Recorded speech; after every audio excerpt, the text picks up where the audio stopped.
Hey,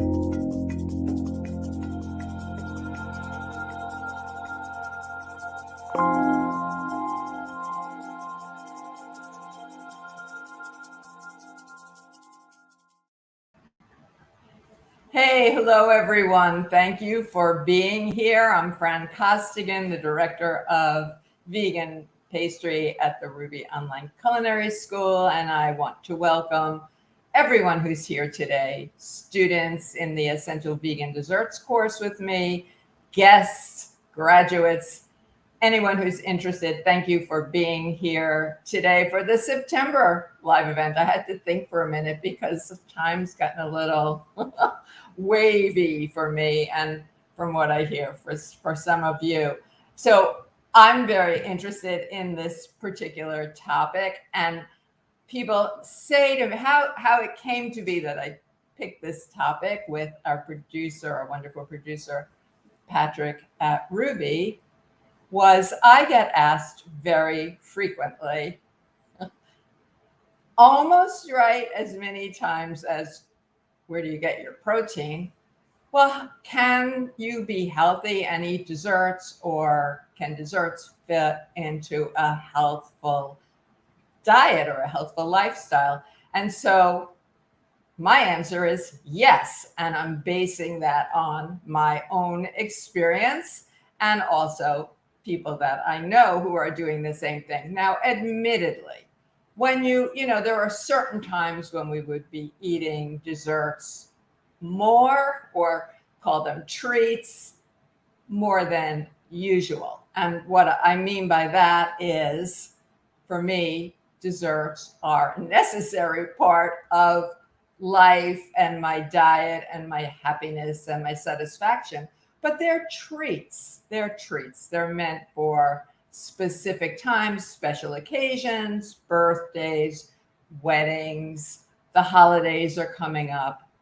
And if you have a bit of a craving, but there are ways to do it. Now, when you're taking a course like Essential Vegan Desserts, you're going to be making more desserts than you would, I think, in your usual life. Or certainly when I wrote my cookbooks, there was a lot of dessert around. And it isn't that I couldn't offer desserts to family and friends and neighbors. I still do. And they're very happy to take some of these desserts, or most of them, from me. But when you're testing recipes, which my students are doing and I'm doing quite frequently, I've got one today that I changed up as a test. You need to do taste testing. That's what I mean. So you taste something. In the case of chocolate, you're going to taste the chocolate to see how it tastes to you right out of the package before you work with it. If you're making a frosting or a filling or any number of desserts, you do some tasting when it's just out of the oven, a couple of hours later when it's been put in the freezer and taken out, and so on. And these little tastes can really add up. So what I do is I go back and say, yes, desserts can be part of a healthy diet, but what is healthy and what is health? That normally means the absence of disease. And for me, it means feeling good, having energy, not having my seasonal allergies pretty much went away. A lot of the things that were difficult for me before I changed my diet over 25 years ago have really abated since I am following a plant-based diet and primarily eating real foods, whole foods. I eat very healthfully, and I also do the other things that contribute to health. I make sure to get exercise. I make sure to try to get enough sleep. I mean, I am not a morning person, which is unusual for someone who worked as a pastry chef. And I tend to like to stay up late, but I know that that's not the best. So I go to bed a little bit earlier, and I wake up a little bit earlier. I make sure to get my exercise in, and I eat breakfast. I eat a big bowl of oatmeal almost every day, loaded with the good things. I always have some ground flax in there, berries. Sometimes, particularly in cooler weather, I like to put some greens, some kale in my oatmeal, savory oatmeal. And that really sets me up for the day. I cannot eat sweets in the morning. So that's something that I don't do. There are people, on the weekends, or people like brunch. And certainly when I'm with my kids or my grandchildren, there'll be some maple syrup on pancakes. It's not necessarily my favorite thing to do, but there are lots of ways. So for everyone, it's going to be a little bit different. I'm talking about plant-based foods, no animal foods at all, no dairy, no eggs, and no refined sugar. We do use sweeteners in this course. So we're going to talk about some of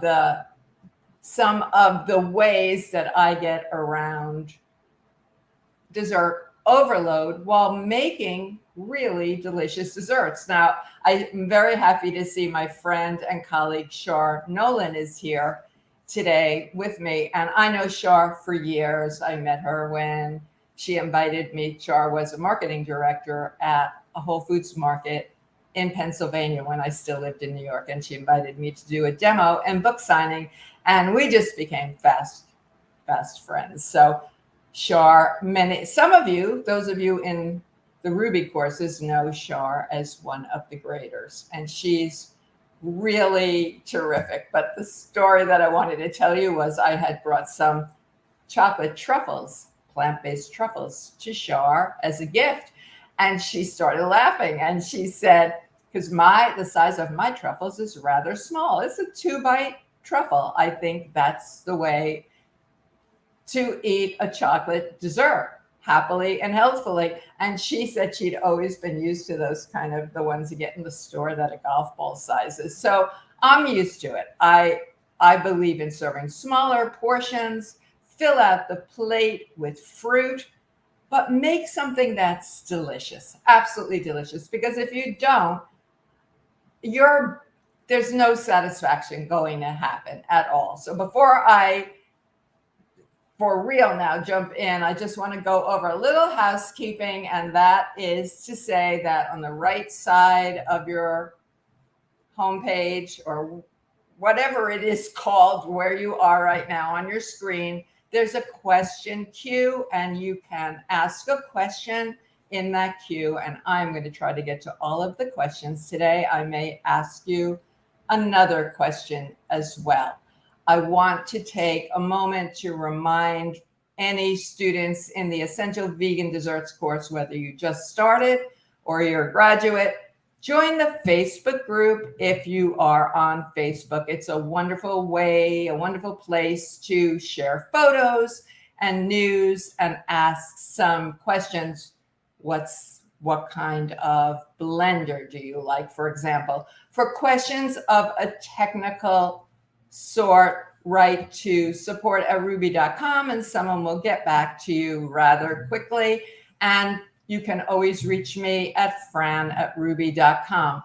But for questions about the course, the best place to ask them is in the Q&A on the dashboard, because this way I can answer your question and everyone can see it. Before you do upload an assignment, for example, you might want to look at the Q&A and see if the question that you've asked has already been answered. So I just want to say, I don't know if you can see this, but this is a dessert. Patrick, thank you. Patrick put the link to the Facebook group. That is a private Facebook group just for students in Essential Vegan Desserts. So this is kale in my very pretty picture, which was a gift from my daughter. I am not dipping it in chocolate. I'm not dehydrating it and dipping it in chocolate. But I wanted to make the point that I do eat very healthfully before I dive into my desserts.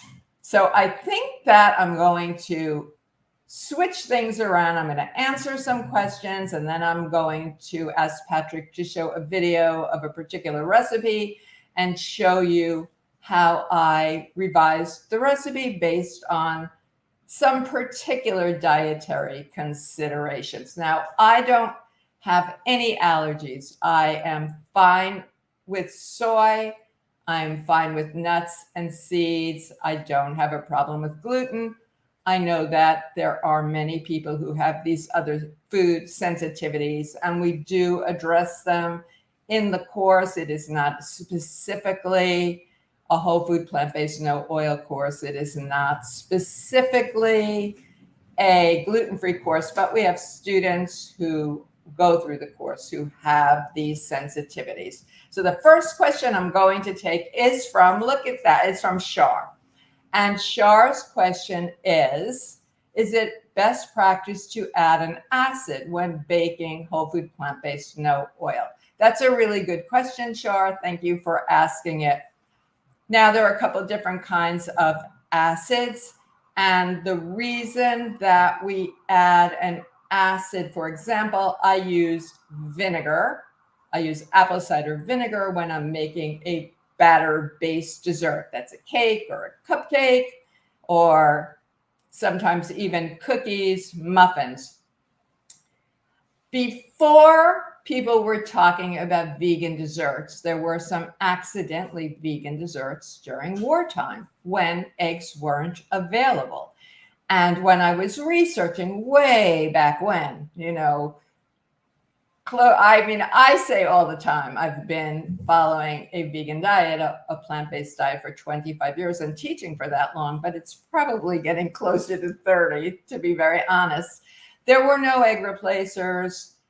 I couldn't imagine, there was nothing in the marketplace that tasted good. So I really did some research to see, were there ever any cakes that actually leavened? Because before the advent of baking powder and baking soda, which are chemical leaveners, there were very flat cakes. Now, baking soda needs an acid in order to activate. So Shar and everyone else, when you are making a cake and baking soda is your only leavener, you want to add the baking soda to help give that the vinegar, and my vinegar of choice is apple cider vinegar, to give that lift. Now, in truth, I use baking powder, which contains some baking soda, and baking soda almost all of the time. When a recipe calls for cocoa powder, for example, the writer should say, the recipe developer should tell you which kind of cocoa powder. There are two main types. One is alkalized, which is called Dutch processed cocoa powder, and the non-alkalized cocoa powder is called natural. And you can interchange them in a pudding or a sauce or a frosting even, but not in a batter baked dessert, because they react differently. When the leavening is all natural, is all baking soda, then that's your clue that the cocoa powder, and cocoa powder is always unsweetened. You're not buying, hot cocoa mix. The leavener is baking soda. So it should follow then that any time, you think, well, then I don't need to use baking powder. But many of the ingredients that we use to make vegan desserts are acidic. So our natural sweeteners are more acidic than a white table sugar, for example. So I tend to use almost always both. So Shar, it isn't really a whole food, plant-based, no oil situation. It is a best practices in baking. Now there's another place to use an acid, and it's a different kind of acid from baking soda and vinegar, for example, and that's to make Aquafaba meringue. And if there's anyone here who doesn't know about the miracle of Aquafaba yet, it is chickpea water at its simplest, and it's Aquafaba, water bean.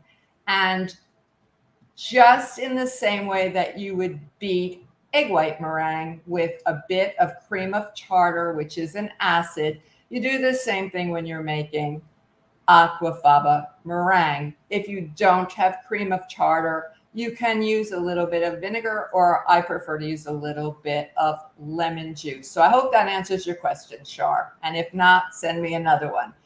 Terry says, I'm glad you're looking forward to the session. I'm happy to be here. Healthy tips are always greatly appreciated. Please pass along your favorite healthy sugar ingredient options. That's a gigantic question. So I prefer the term sweetener to sugar, and I divide that into granulated sweeteners and liquid sweeteners because I use them both. And I choose what I'm using depending on some criteria.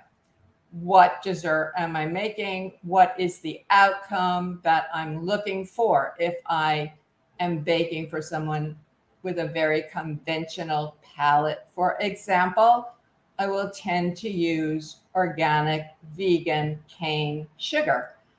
So that is the closest to refined white sugar, but it hasn't been filtered through bone char and it hasn't been bleached. The crystals are larger and it's a different color. I do use sweeteners to make cakes and frostings. There are many fully unsweetened desserts in the course because I want to teach people all kinds of different ways of doing things, but there are liquid sweeteners as well. I never say that sugar is sugar is sugar, but by the same token, let's call them less refined sweeteners that we use as part of a healthy plant-based diet, they're also flavor sugars. They add some flavor. They still have some fiber. They still have some minerals. By the same token, I'm not telling you to drink, maple syrup out of a glass of maple syrup, and you're going to be healthy that way. But if you don't want to use any sweeteners, there are people who really enjoy coconut sugar. It has a very mild molasses taste, which is really quite lovely. I think it's very nice. And I'm seeing it more and more even in chocolate bars to sweeten chocolate. Then there are the fruit sweeteners. Dates are very sweet. Dates retain the fiber. So that is a sweetener, can be used, not in everything.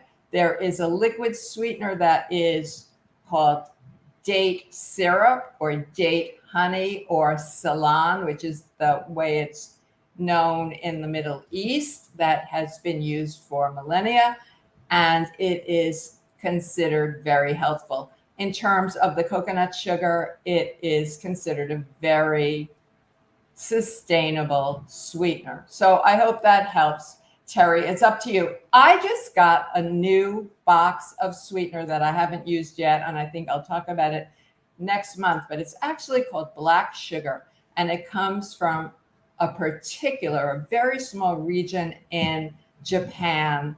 And Elizabeth Ando, her last name is Andoh, if you want to look her up. She is a scholar. She has written many cookbooks. She's lived in Japan for many years. I've had the opportunity to speak with her at length. She is an absolute scholar. And she says this particular sweetener, it's a granulated sweetener. It also comes as chunks, has some health supportive properties. So we'll see about that. Now, Kate has a question. Let's see. Well, I agree with Kate. Hi, Kate. I know you're from the course. Kate acknowledges that some desserts are best served only as special treats. However, is there a reasonable substitution in recipes calling for coconut oil or coconut butter where one or one's guest is trying to avoid saturated fats? Absolutely, Kate. There are many people I know who are not using oils. You mentioned coconut oil or coconut butter. There's extra virgin olive oil, mild tasting. I really am liking sunflower oil very much lately in my batter-based desserts, but you can try using applesauce or a date paste or a plum paste, which we used to call prunes, but has been remarketed to dried plums. When you are working to make a substitution, you always want to cut the recipe at least in half, maybe by a quarter, and see what happens. People use banana as well, but of course that's going to impart more of a flavor. Now, I will say this. I got very interested after I attended the Engine 2 or Plant, I think it was Plant Stock conference last week. It was great information. And I was thinking about how I had made, some of you have heard me say this over and over again, but I'm quite proud of it. And it was really fun. I made Rip Esselstyn, Engine 2. His dad is Dr. Caldwell B. Esselstyn Jr., the prevent and reverse heart disease doctor. I made his wedding cakes, which talks to the point that that was a special treat. I did it without added oil. I didn't use any applesauce, plum paste, date paste, nothing. I just didn't use oil. The cake was very good. It was a little denser. So I came off this particular day with my head spinning, and I had cooked a bunch of black beans.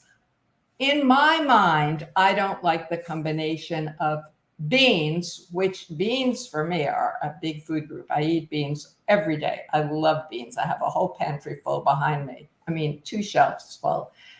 But I don't like the idea of beans and sugar. And then I started thinking about, in terms of digestion, for me, I know there are a lot of black bean brownies out, a lot of recipes. But I remembered that Japanese cuisine, there's a very beloved aduki bean sweetened dessert, often served inside of a mochi. It's used a lot, and I happen to like aduki beans, and I looked up Elizabeth's recipe, and it calls for cooking them with a lot of sugar. So here I had the black beans, and I did 2 tests to make a very small black bean cake. Now, I used a pan that was very small. It was a cake pan, but I have one that's 3 inches because I divided the recipe up, and that's what I did. And then I did it a second time with a slightly different twist. I took careful notes. They were okay. These recipes need more testing, but I personally didn't digest them the same way that I digest an ordinary, a regular cake. So we'll see about that. But Kate, go ahead and replace the oil with some fruit paste and see what happens. You can also ask in the Facebook group, because I know a lot of your colleagues, your fellow students have done that. Catherine has a really interesting question. What type of chocolate has less caffeine in it? So I'm going to tell you that in case there's anybody here who isn't aware of this yet, we keep learning, and we don't always learn what's correct in the beginning. So when I was first in culinary school, or not my first culinary school, but my second one, I was told for a particular event that I was to use a very low fat cocoa powder. It was a whole food plant-based, no oil type of a demonstration I was doing. And the cocoa powder I was to use had a particular brand name. I don't remember what it is now, but it was less than 10% fat. So if anybody isn't aware, there's chocolate is pressed. When the beans are first pressed, that's chocolate paste. It's called cacao paste. It's called pure chocolate. And then when the fat is pressed out, not all of it, but most of it. And the fat is called cocoa butter. It's not dairy. It's the fat in chocolate. You can buy it separately to make couverture chocolates and all kinds of white chocolate, all kinds of things like that. So I was told that the caffeine was tied to the fat in the chocolate, and that's why I was to use this low-fat cocoa powder. Well, as I got more interested in chocolate, I learned that it's really quite the opposite. So here we have something that's going to be a choice for some of us. The caffeine in chocolate does contain a type of caffeine. It's different from the caffeine in a cup of coffee. But anyone who's interested in coffee knows that drip coffee has more caffeine than an espresso. There are lots of ways of, to look at this. The higher percentage chocolates, which are the ones I like to use, they have more chocolate flavor, and the higher the percentage of chocolate, the less sugar is in that chocolate. Those are the ones that have the higher caffeine. So a lower percentage chocolate has less caffeine in it than a higher percentage chocolate. I'm still using my high percentage, I tend to use 70 to 72% chocolates to make my ganaches and truffles and frostings. Occasionally I'll go to 85%, but that takes tweaking of a recipe. So then you're going to have more caffeine. So when you buy a pure chocolate, one that has no sweetener in it, 100% chocolate, and they're on the marketplace. There are lots of reasons to do that. You can add your own sweetener to it as you wish. Those are the ones that are going to have the highest caffeine. So I learned something. Now, Shar has another question. I really like this question because it gives me an opportunity to answer. I get this. This is not a question that I haven't seen before. Shar wants to know, should all of my flours be stored in the freezer? What is the benefit to the baking process itself? There is no benefit to the baking process itself, except that your flours aren't going to be rancid, which is a benefit. We're using less refined flours, that's for sure. I am preferring more and more to use 100% whole wheat pastry flour to make cakes, even cakes and delicate desserts. But I found a whole wheat pastry flour that is made from heritage wheat, and it is really very soft. It's like baby powder. It's beautiful, and it's impact ground, not stone ground. So it's a whole different thing. Otherwise, I use 50% AP flour, 50% whole wheat pastry flour. I like spelt flour. So all of these whole grain flours haven't been refined, and that means they contain the fat that's inherent in the grains. This is a good fat, but they can get rancid. And there is, once something is rancid, whether it's flour or nuts or seeds, becomes very unhealthful. You can often smell it or taste it, but not always. And then there's a second reason, and that is sometimes when you buy flours that have been sitting on the shelf, especially in warm weather, there could be some little bits of animal in there. I don't mean a dog or a cat, but little tiny critters. And so when I get my flours home from the market or delivered, they go right into my freezer. I don't know how long they've been sitting on the shelves, and I try to choose markets with a fast turnover. So I put them in the freezer. Anything extra that's in there isn't going to be there anymore. And then I do store the ones that I use the most frequently, I store in my refrigerator. Otherwise, I keep them in the freezer. You're going to have the freshest flour. Thanks for asking that question. Kathleen has an interesting question too. Is there something we can use to substitute for an egg wash? On pastries, absolutely. There are a couple of different things you can do. All an egg wash does is helps contribute to some browning.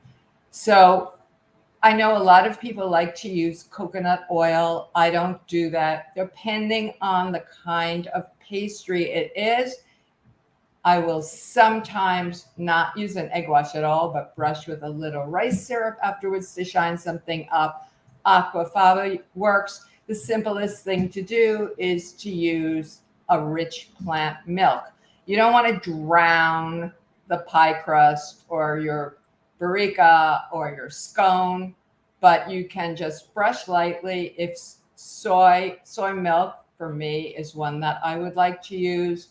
If soy is something that you're avoiding, I'm pretty much using oat milk for everything. If you want a little tiny sweetener in there, you can add maybe for a quarter of a cup or a third of a cup of plant milk, add about a teaspoon of maple syrup or agave, and that should work for you at all. Regina wants to know if I've had success making vegan marshmallows with aquafaba. Well, I haven't tried. It's not something that is especially appealing to me. When I don't use a lot of marshmallows, when I'm making s'mores, I like to take my aquafaba meringue and burn it as we torch it as we do in the course.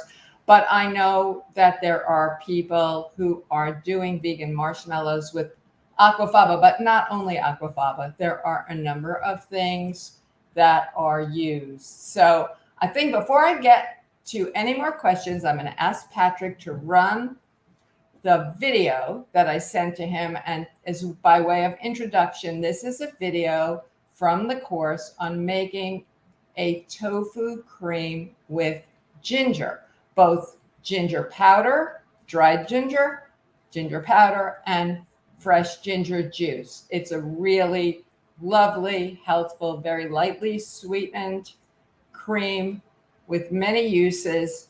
You can look at the video, and then I'm going to show you what I made and how I revised it so that people who don't want to use oil and other things can do that. Thank you, Patrick. To make this spicy ginger cream, first place the tofu into a pot of barely simmering water and blanch for a minute or two. Once done, place the tofu into a food processor and puree until it is quite fine, scraping the sides as needed.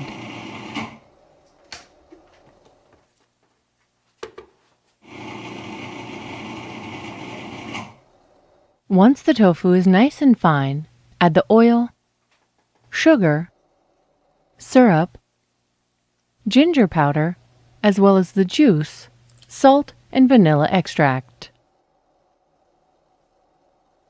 Blend the mixture until smooth, stopping and scraping the sides as needed to ensure everything is evenly combined.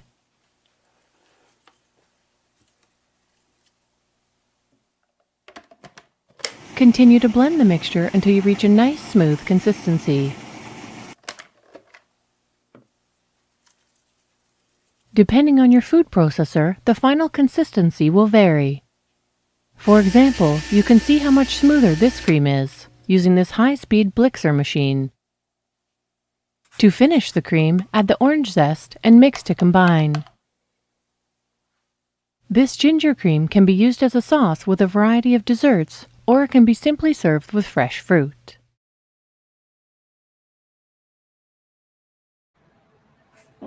Okay, so that was a ginger tofu cream that we shot for the course. And I'm very familiar with that cream because I developed the recipe. Again, I repeat and I repeat and repeat. When you're working on making a recipe, you see a recipe in a cookbook or online, and I want to caution you about those recipes that are online. Don't walk right on by if you don't know who wrote it, if there are no reviews. Go to a trusted recipe writer. But this is a recipe that I'm very familiar with. So why did I want to change it? Well, because I thought today would be interesting to show you some things you can do. Now, if there is anybody here who's avoiding soy, you can make a nice nut cream, a nice cashew cream with the same principles. So we can do that. I happen to think, for me, soy is not a problem. And I like the fact that there's protein, so I use it. The recipe that you just saw, the video you just saw, the recipe called for firm tofu that you buy in the refrigerated section.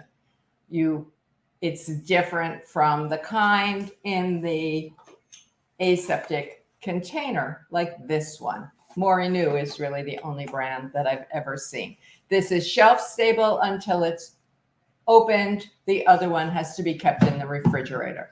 So when I'm using the refrigerated tofu, I like to dip it in some boiling water or just boiled water. I think it helps take away a little bit the taste of the bean, and it really ensures that it's fresh. In that recipe, and I didn't drain it, I just patted it dry. In that video, you saw that I used a food processor. You could do it in a blender, but the food processor did very well. I added some small amount of oil. I think it gives a richer flavor, and a small amount of sweetener, and then ginger powder and fresh ginger, which was juiced. When I'm juicing a lot of ginger, and I really like ginger a lot, I actually cut it up, put it in my blender with a little bit of water and grind it up and then press it. So it's a quick way to do ginger juice. But this week in my Philly Foodworks order, I got some baby ginger. It's also called Hawaiian ginger. It's just lovely. It's a little less pungent or strong than the ginger with the thicker skin. This has almost no skin at all. So I just wash it, and that's it. I decided to use this particular ginger because it is softer. I didn't juice it. So here are the changes. I did it in a blender. I used what's called silken tofu, which is more custard-like. And I didn't add the oil or the granulated sweetener, which is pretty small amount anyway. I keep Meringue in my pantry, but I usually use one with a different color. And I hadn't used this one that says it's set with nigiri.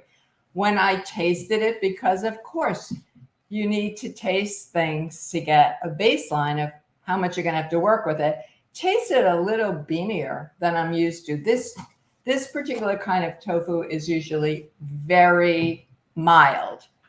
I set it in, I put a strainer on top of this bowl, and I left it alone for about 2 hours. I remembered that I used to, for some recipes, drain this particular kind of tofu. No, not this kind of tofu, soft tofu. And this is the amount of liquid that came off it. That could go into a smoothie or my oatmeal or anything. I wouldn't necessarily discard it. So I'm testing this recipe, right? I put the drained tofu on my scale. I got the gram weight. I cut it in half. I put half of it into my blender. 185 grams was half, with a small amount of chopped ginger, knowing that you can add more, but it's hard to take away, and some ginger powder. And it wasn't, I didn't use my Vitamix. I used a different blender. So it took quite a bit of blending. Then I added to that amount 2.5 tablespoons of pure maple syrup and a pinch of salt. And it tasted really good to me. And here it is. It's not very yellow like a ginger powder. I could add some coloring to this, but I'm going to make a parfait with this ginger, and it worked really well. So for people who would like to make this ginger sauce or cream, but don't want to use the oil. I think it's best tasting for my palate with a little bit of oil. You're going to get about a teaspoon a serving, but if you are a no oil person, I discovered you can leave it out. I added more ginger. I didn't use ginger juice. Now, something I want to remind you is that when you're adding fresh, strong spices, any spices really, it can go from delicious to tasting almost medicinal really quickly. So you want to go slowly and keep tasting.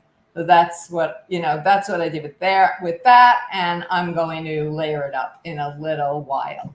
I want to get back to the questions here. So I have someone, Suad from Algeria, wants to talk about, oh, this is interesting.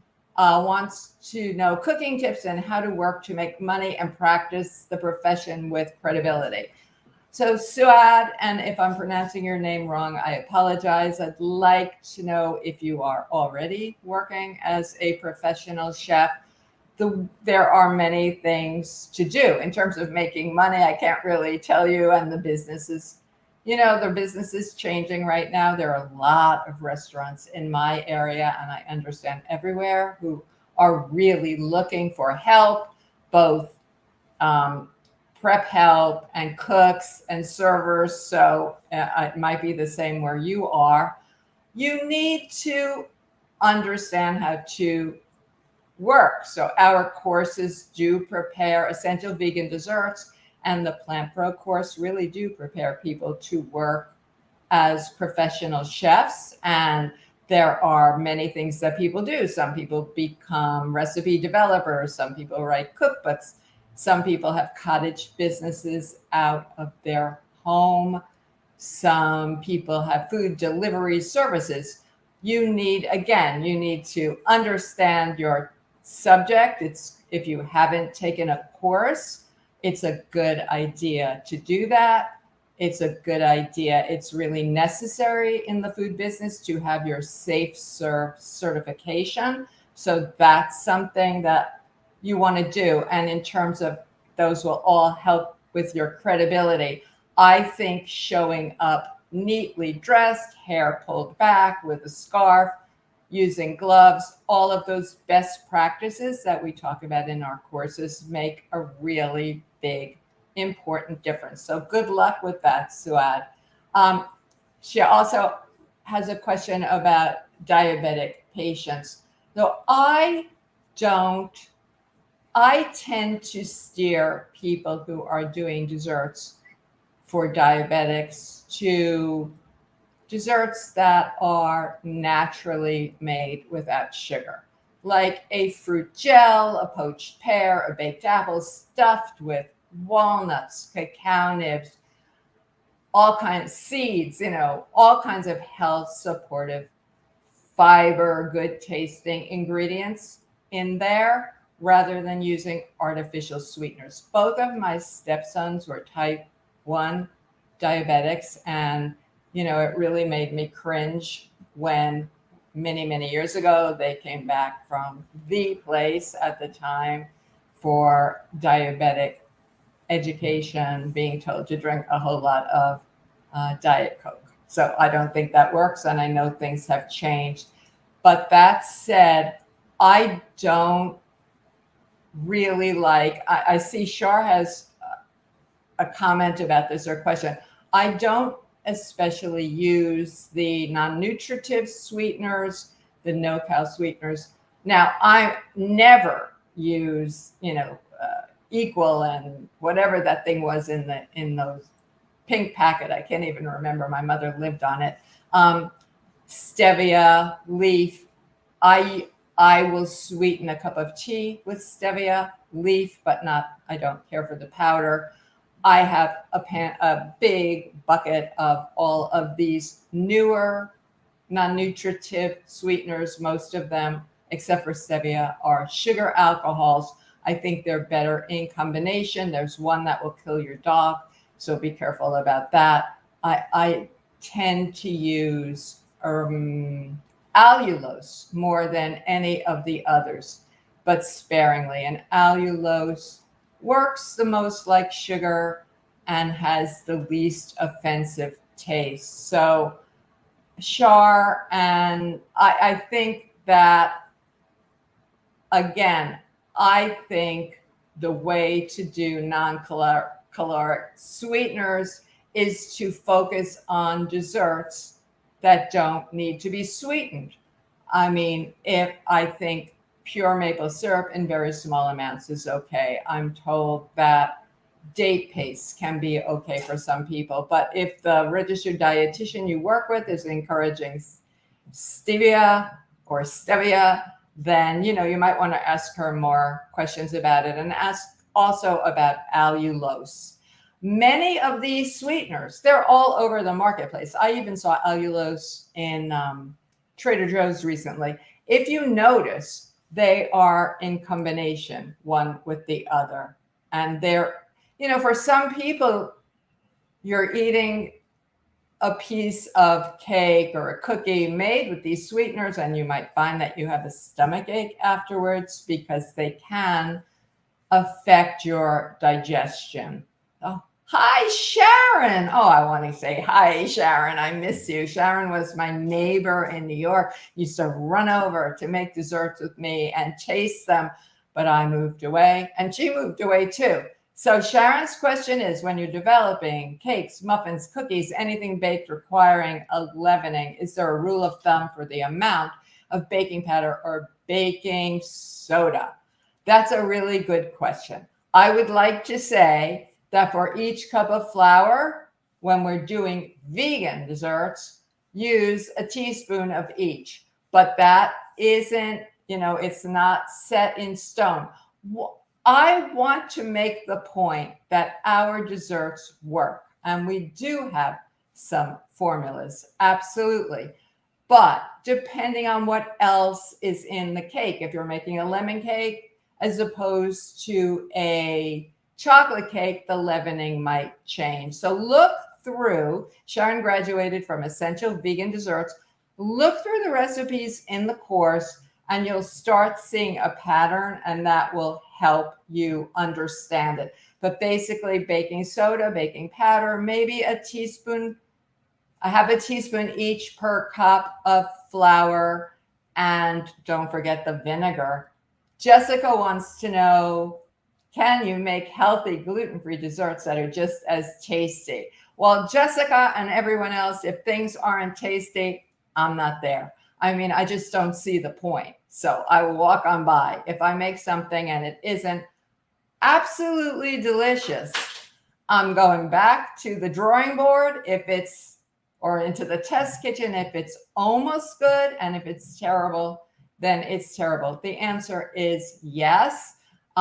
One of my favorite recipes, I'm not gluten-free again. So, and I tend to be able to taste gluten-free desserts. The batter-based desserts have a kind of a powdery taste to me, but I have a mini gluten-free brownie bite. Hold on one second.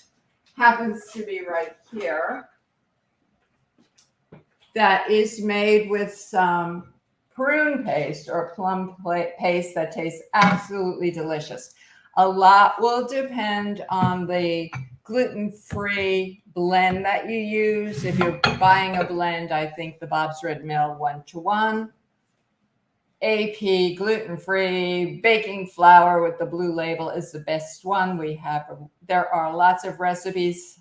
If nuts are not an issue, adding some almond flour, which has a nice fat, will help. What isn't the case is that you can just convert every recipe, take out the flour, put in the gluten-free flour, and expect it to be delicious. So it takes some doing. Or use desserts, make desserts that are naturally gluten-free, like a chocolate truffle, like a gel or a pudding. We have so many desserts in the course, if you think about it, that don't have gluten naturally. So here we go. So Carol is saying, is she understanding correctly that AP flour does not need to be refrigerated or frozen? I keep all of my flours in the refrigerator, including AP, but I don't worry as much about AP being on the counter for a longer period of time. The AP flour, all-purpose flour that I use has not been bleached or bromated. And Carol wants to know also, can you use Vitamix to make the ginger cream? Absolutely, positively, absolutely. Yes. Hi, Sweeta. She loves eating desserts. They give her happiness. Eat a lot when stressed. Welcome to the world. And I still keep eating here and there and not stress about gaining fat because of them. I'm almost 35. The metabolism will decrease from here. Well, in terms of metabolism decreasing, I know I read that too, but I'm in my past 60s. I'm a grandma of 4 and I am a senior, and I don't think my metabolism has decreased because I exercise and I eat well and I do all the things that I mentioned in the beginning. If you feel like you're going to be stress eating, there are lots of things that you can do. Take a walk, take a breath, get out of the kitchen, drink some water. And for some of us, there are foods that are trigger foods, and you might not want to have them around. Believe it or not, one of my trigger foods is pretzels, hard pretzels. I don't know. I like crunchy, salty. What can I say? If I feel kind of that coming on, I just don't have them around, but I still want that crunchy thing going. I make I'm trying to think that it's a recipe from Switch. That's SWICH, which is a newer platform from the founders of Ruby. It's fabulous and there's no cost to join. But there is a whole seed cracker, and I think it's called a flatbread, and it's paleo. It's made with flax. It's so easy. I do the whole thing. You do the whole thing in your blender: flax and hemp and sesame seeds and maybe some other seeds and some nutritional yeast.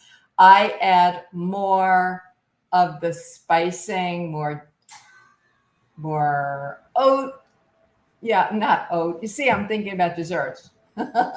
Garlic powder, onion powder, and some other herbs and spices than the recipe calls for.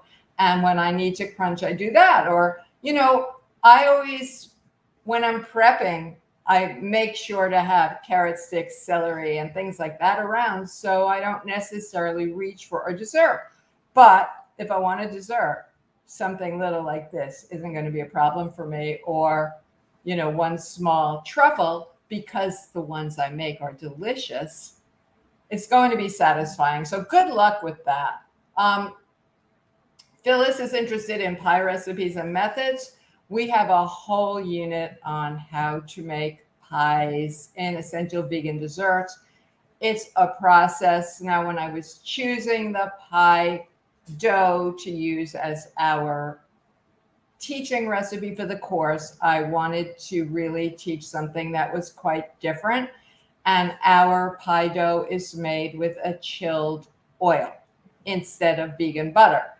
Well, naturally, all those years ago, there was no good vegan butter in the marketplace. There was only hydrogenated margarine, and it tasted awful and it smelled awful and it was very unhealthful. So I developed a pie dough using a cold oil.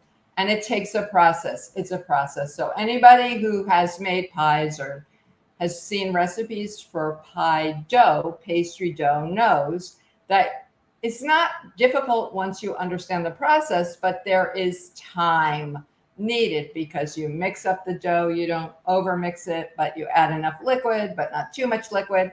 You do step 1 and the dough has to rest because any gluten that's developed, you want it to relax. So it goes into the fridge. You take it out, roll it, put it back in, and it rests. So there are 3 rests, and that's something that needs to be practiced. That's for sure. But I am more of a cake person than a pie person, but this time of the year, I start thinking about pies. So Phyllis, I'd like to know what kind of pies you like. I know there are real pie lovers out there, that's for sure.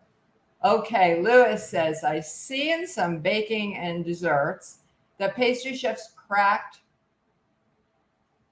them mixed together. Okay, I do not understand your question, Lewis. I'm sorry, but if you're talking, let's see. The basting brush is used to slather the egg mixture to the dish that will be going into the oven to bake. All right. I think what you're asking me is about egg replacement. If I'm wrong, then correct me. There are so many different egg replacements available for vegan desserts. And my recipes were developed without using any egg replacements because there were none. So again, baking powder, baking soda, vinegar, I figured out pretty early on that I could brown a pie crust or a scone by using some plant milk with a little sweetener or a sweetener, and it worked. We have a whole unit, of course, on egg replacement in the course and there is no one size fits all. I really take issue with that because it depends on what you're making. Sometimes if a cookie recipe calls for 1 egg, you really don't need it at all. There are other ways to do what the egg will do. But there's an interesting article. I was interviewed for an article by self.com about egg replacement. And it was terrific for me to see when the article came out, several vegan pastry chefs offered their opinions as well. And we all had slightly different opinions, which to me gave some credibility to my saying there's not one size fits all, but there's, aquafaba is an egg replacer, baking powder, baking soda, vinegar is an egg replacer, flax or chia gel is one kind of an egg replacer. Some people say that fruit purees are, but some are good for binding. What about leavening? And it's a lot to figure out. Start with recipes that are reliable, recipes that are already vegan, and you're there. So Leanne wants to know, how can I adapt some of our current cookie and muffin recipes to avoid butter and oils? Can banana or apple be used? So we've been talking about this quite a bit. And if you mean some of our cookie in the course, I would still encourage you to cut the recipe in half, make it the way it's written by half, write every single change down so you don't forget one and mess up. Get a baseline to see how it tastes the way it is. You just need one small taste, then give it away if you don't want any oil. And then start replacing. A lot of our students, a lot of people, many of our chefs, I know Chef Shar doesn't use oil and uses the fruit paste or the flax or chia gels instead. What happens when eggs are omitted and not replaced by anything? It depends. If it's 1 egg, sometimes nothing, depending on what the recipe is. Leanne wants to know, can water be used to replace egg? I've been hearing, I don't know if there's anybody here who has done this yet, but I've been hearing that carbonated water, seltzer water, is replacing eggs. I haven't done it yet. So if anybody has anything to say about that, I would be interested in knowing. We're coming to the end of our time, but I want to answer a couple more questions. Lynn says, I always think of using sugar and sweeteners as unhealthy. Can you help me change my mindset? Well, I don't think of sugar and sweeteners as health foods. I don't. But I think that if the idea is to make a dessert and to make something that's really delicious and satisfying and a little, just enough sweetener, just enough of one of those sweeteners to make the dessert delicious and serve it in a smaller portion, I think that's the way to make sugar and sweeteners more healthful. That I do. Enrique Gay says, chocolate's my addiction. How can I satisfy it in a healthy and nutritious manner? Hold on. So when I make desserts, one way to make a dessert more healthful is to serve a single layer tort. Somewhere here, oh, okay, here, it's right here. Here is another small piece, but it's 2 layers. So if you start with the idea that you're serving a single layer tort, it's a smaller dessert. I've got some chocolate ganache on here. Ganache is just, at its simplest, a percentage of a certain percentage of chocolate and some dairy, some plant milk. And that is very satisfying. Fill out the plate with fruit. I've got some gold luster dust on here. Put some fruit on top. And that's one way to satisfy your chocolate craving. This is a slice of a whole grain baguette that's spread with ganache. I like a little bit of flaked sea salt on here, smoked sea salt, but you can build this up with fruit, with bananas, and so on. So that's another way. And here, I think you can see this, like some of the cuts in here. This is some ganache that I made and cut into very small squares that will become small truffles, and which I talked about in the very beginning, making those truffles. I can dust them in cocoa powder. I can dust them in blue pea flour powder. I can dust them. I can enrobe them in cacao nibs or coconut or almonds. And you get a couple of bites, and then you have something that's really delicious. Find a chocolate that doesn't have dairy, that doesn't have a whole bunch of junk in it. Hi, Marina.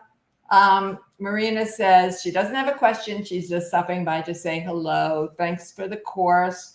I had a blast. And you've been carrying on with your date dessert, still loving it. Marina did her final, which is a dessert showcase, 5 mini desserts, all dates, but magnificent. So it's good to see you. It's good to see you.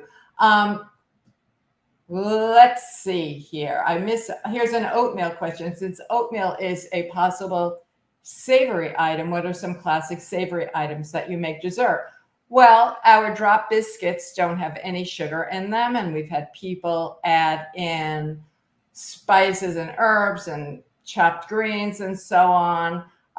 We do an agar fruit soup as a recipe, and people have done it with savory. I've been adding more herbs and spices of a savory nature into my foods. I've been making shortbread with chopped rosemary and lemon thyme. I've been infusing my fruit juices with herbs, and that's really wonderful. Hi, Laura. It's good to see you.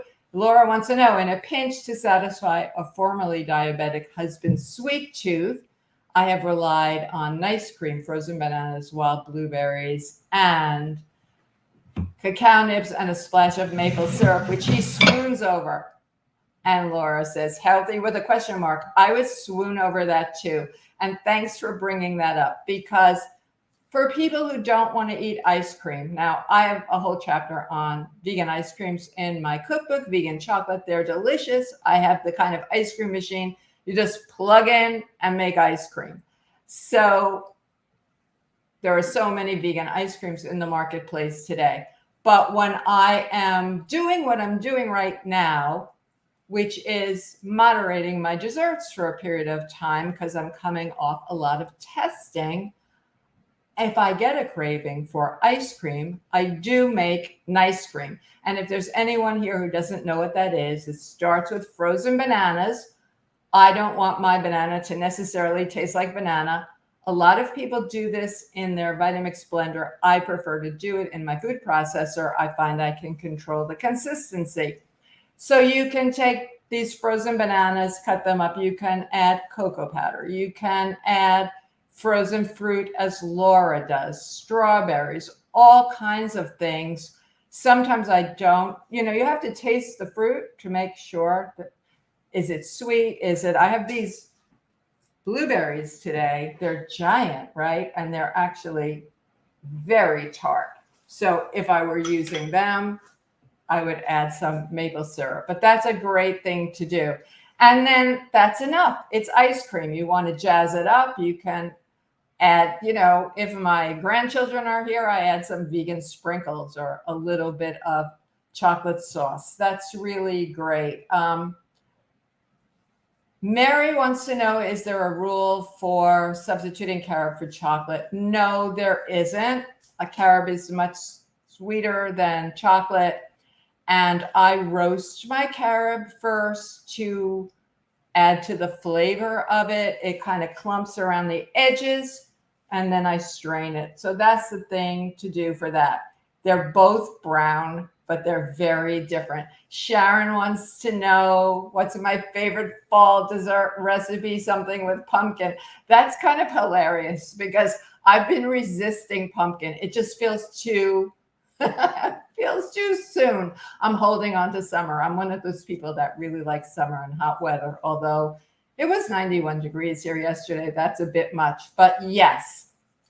In fact, next month's live event is going to be about, it's not too early to start thinking about the holiday dessert. So pumpkin, definitely. My son has to have the pumpkin pie, and he likes the one in the course. I don't want pumpkin lattes. I don't like that.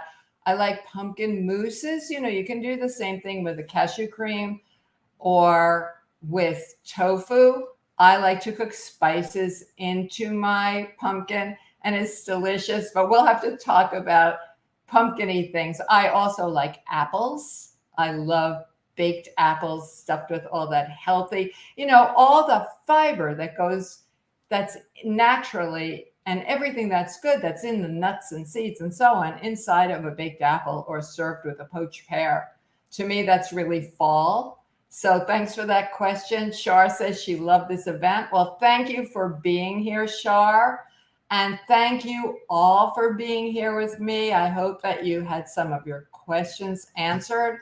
And you can always reach out to me again at fran@ruby.com. You can find lots of photos. If you're not in the group, go to my Instagram feed at Good Cakes Fran on Instagram, and you'll see lots of photos of student work too. So thank you, everyone. I hope I'll see some of you next month. Take care.